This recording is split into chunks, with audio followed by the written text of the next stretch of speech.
9వ ward నుంచి పోటీ చేసిన. నన్ను గెలిపించిన ప్రజలకు ధన్యవాదాలు చెప్పుకుంటున్నా. నన్ను గెలిపించిన ప్రజలకు ఎప్పుడు నేను ఎలా కావాలని ఎన్నెనకనే ఉంటా. అన్ని సహాయ సహకారాలు వాళ్ళు గెలిపించినందుకు సహాయ సహకారాలు చేసేందుకు నేను ప్రజలకు చేసేందుకు నేను ముందుకొచ్చిన. ఎప్పుడైనా వాళ్ళ సహకారం నాకు ఉండాలి. నన్ను గెలిపించినందుకు అందరికీ ధన్యవాదాలు. చెప్పండి. నన్ను గెలిపించినందుకు ఎల్లవేళ మీ ఎంబడే ఉంటా. సహాయ సహకారాలతోని నేను మిమ్మల్ని పని చేయాలని నేను ముందుకు వచ్చిన, మీ సేవ చేయాలని నేను ముందుకు వచ్చిన. అందరికీ ధన్యవాదాలు. నన్ను ముందు తీసుకుపోయి గెలిపించినందుకు అందరికీ ధన్యవాదాలు. చెప్పండి. నా పేరు నరసింహ. నా భార్య శీలం లక్ష్మణ్ వ్యక్తి 2006 నుండి 2011 వరకు కోయడ గ్రామ సర్పంచ్గా పనిచేసింది.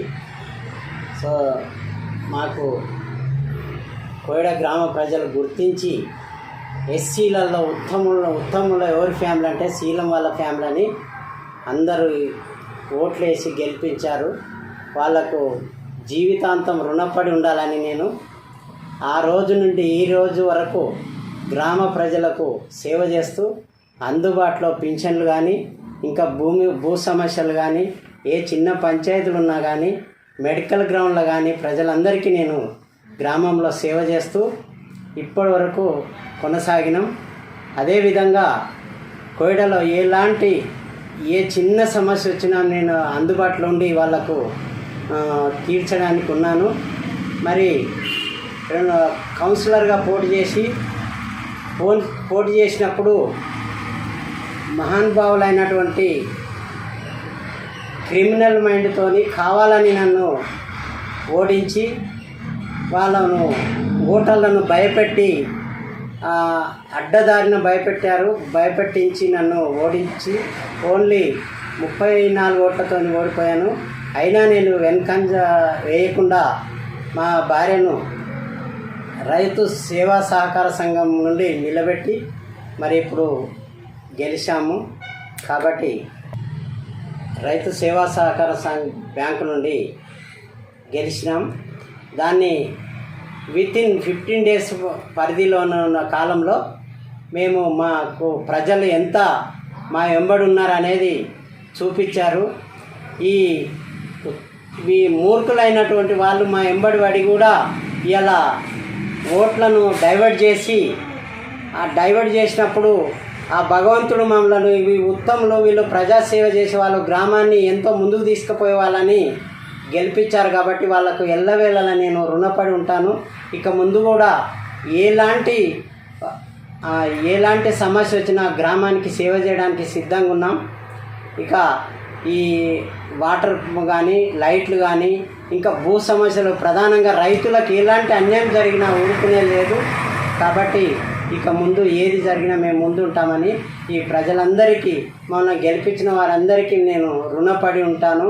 నా శేష జీవితం అంతా మీ అందరికీ సేవ చేస్తానని ప్రార్థిస్తూ గతంలో 2006 నుంచి 2011 వరకు మేము పడ్డ బాధలు ప్రజలకు ప్రత్యక్షంగా కనబడ్డాయి. ఆ రోజు మేము 2006 ఆగస్టు 23 తారీఖు నాడు ఛార్జ్ తీసుకున్నాం. ఆ రోజు నుండి 2011, 22 వరకు పెట్టిన స్ట్రగుల్స్ను మహామూర్ఖులైనటువంటి వాళ్ళు ఎన్నో కష్టాలు పెట్టారు. ఆ కష్టాలను కూడా తట్టుకొని ఊరిని చాలా డెవలప్మెంట్ చేసాం.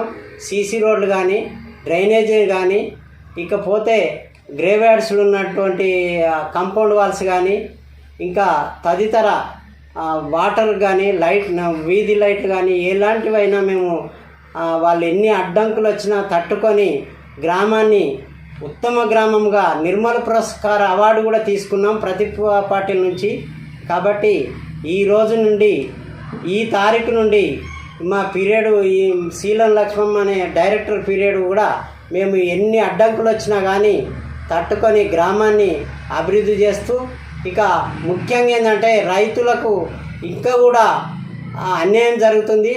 అది ఏంటంటే 2006లో రింగ్ రోడ్ వచ్చినప్పుడు ప్రజలకు ఎల్లవేళలా అందుబాటులో ఉండి అర్ధరాత్రి కూడా నాకు ఆ రోజు ఫోన్ చేసినా, లైట్లు పోయినా, ఎలాంటి ప్రాబ్లం ఉన్నా నేను వాళ్ళను ఇంటింటికి తిరిగి పొద్దున 6 గంటల నుంచి మరి రాత్రి 10 గంటల దాకా ప్రజల వెంబడి తిరిగి ప్రజలకు సేవ చేస్తూ మేము ఉత్తమ అవార్డు తీసుకున్నాం.